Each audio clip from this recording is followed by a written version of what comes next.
So it was initially announced to be at Papatoi. A few weeks ago, I had memories that some people in community rugby were unhappy, and so complaints per se were then put forward to Auckland Rugby in trying to change the grounds. What I hear in the last week, and that's as far as not only clubs, not only teams, but as deep as coaches and players putting forward some complaints of discontent that Papatoi's rugby fields are not up to standard for Uh, the type of rugby that they're wanting to display, or even sort of gives them a good chance of putting their best foot forward in order to contend for a Gallaher Shield or a Jubilee Shield as well. Jubilee Cup, sorry, which is the fifth and sixth. No, sorry, how did I say that? Yes, fifth and sixth place final, which is in the Premiership and Premier Rugby. So that's also going to be played and hosted at under 21s football, and then you've got the bowl Premier teams as well playing it out for the bottom four, and that's going to be between Waitemata and Otahu. It's another shout out for another South Auckland, and Papatoe versus Suburbs in the Jubilee, and then obviously the Gallaher Shield's going to be between Manukau Rovers and University. And then the Prem Development, or also known as the Reserves, Waitemata versus Manukau Rovers. So Manukau are in a double header there, and those will be played on the number one at Waitemata Park. But it was only because of the contentious issue of the fields not being up to standard. And so again, someone sort of overshot before they've confirmed things, and that's why it seems like the Papatoe community, rugby community, have seemed to be sort of underhanded here in terms of losing the rights to host the finals weekend. Waitemata, however, has come to the party because they're the only other. Well, I believe, my opinion is that they're the only other, one of the few, if not the only club that own their own grounds. Auckland Rugby have approached Waitemata, therefore, for it to be hosted. Yes, there's a little bit of conjecture in terms of the field, the number one field at Waitemata, because it has a bit of a slope and a bit of a hill or a mound, as Joey you'd know.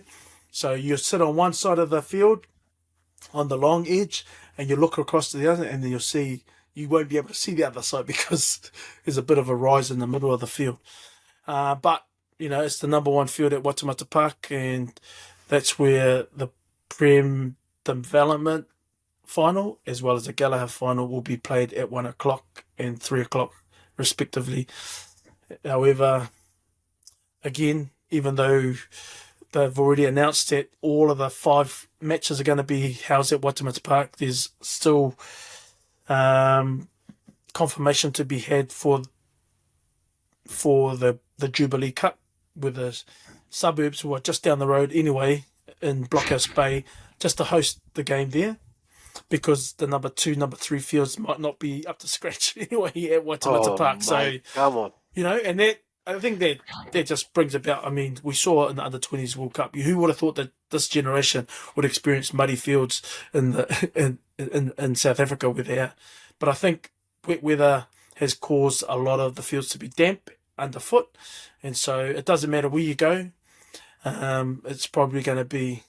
But that's what I heard, even as recent as tonight, Tuesday night, that number 2, number 3 fields are going to be mud baths if you have 3 other matches there. So 5 matches in total. You may as well take the Jubilee Cup, which is between Papatoetoe and Suburbs, to Shadbolt Park, which is in Blockhouse Bay down the road. And that, Mm. but the only unfair, I don't know where it would have been played if Eden Park would have been available. I can't remember the last time a Jubilee Cup was played at Eden Park. I know as 2000 was the last time that Waitakere played for the Jubilee Cup, and that was at Eden Park. But I don't know if they continued that tradition or whether they finished it, and that the Jubilee Cup should just be played at the highest ranked of the final teams. So that would mean it should go to Suburbs, which is at Shadbolt Park. And then Otahu and Waitemata are playing out for the bowl. So potentially they end up playing at number 2 or number 3 at Waitemata Park. Under 21s, again, number 2 or number 3. I can't recall who's playing in that final for the 21s, but yeah. So it's going to be a busy weekend at Waitemata Park, but again, there's a few things up in the air. But it was just a lot of it was I think it was feedback and / complaints that went through once it was finalised that had been confirmed over social media at least, that it was going to be held at Papatoetoe due to the unavailability of Eden Park. That was a lot long-winded than I thought. Yeah. I heard similar to what you just described.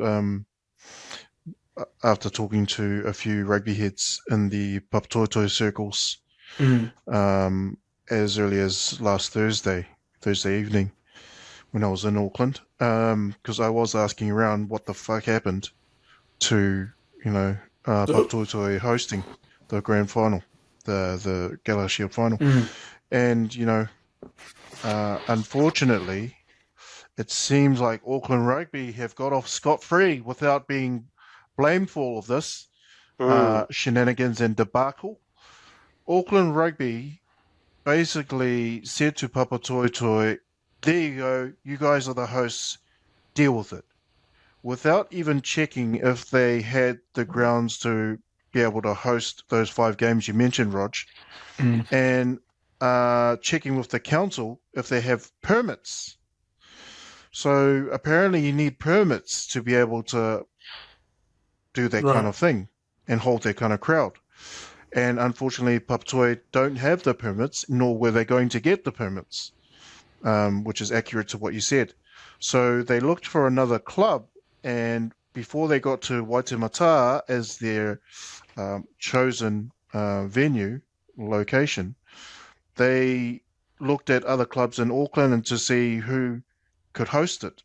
And naturally, they would have gone with Western Springs if Western Springs was still available. But as it happens, the flooding that happened earlier this year caused some major damage, and Ponsonby Rugby Club as a club can't do anything, let alone host a grand final for Gallaher Shield. That's right. So they've been playing out of Cocktail Bay all season, so they haven't even had a home game yet. So Waitemata is the rugby club that I thought Rog had a hand in, and I still think he had a hand in.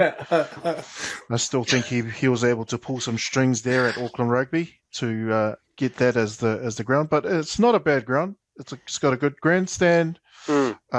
Even though with that mound, it's still a good ground and a memorable day out with the family, because Waitemata, for all my knowledge and experience over the years, I've never come away from that place thinking, yeah, that was boring. I've always come away thinking, fuck, there was still some good support there, whether it was all for Waitemata or, opposing teams. I always came away thinking, shit, yeah, and Roger's gone. Shit, yeah, that was a good experience. It was a family-friendly experience. So I'm guessing his internet probably ran out. His data ran out again. He's saving the data for the final at his rugby club. But yeah, that was what I heard. I heard that the permits couldn't be produced, so they looked at other options, and unfortunately, they didn't look at other options in South Auckland. Yeah. Like I know, Manukau Rovers. Yeah, well, I don't know if I would have loved it, but I think that Williamson Park. Rovers would have won it quite comfortably at their home ground. Yeah. But even Sturgis. Otahu. Yeah. Oh, like you say, Waitemata, they've got decent facilities, so that's not the bad thing. But I'm with you.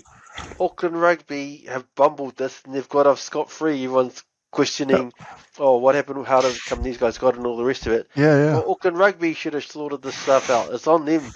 So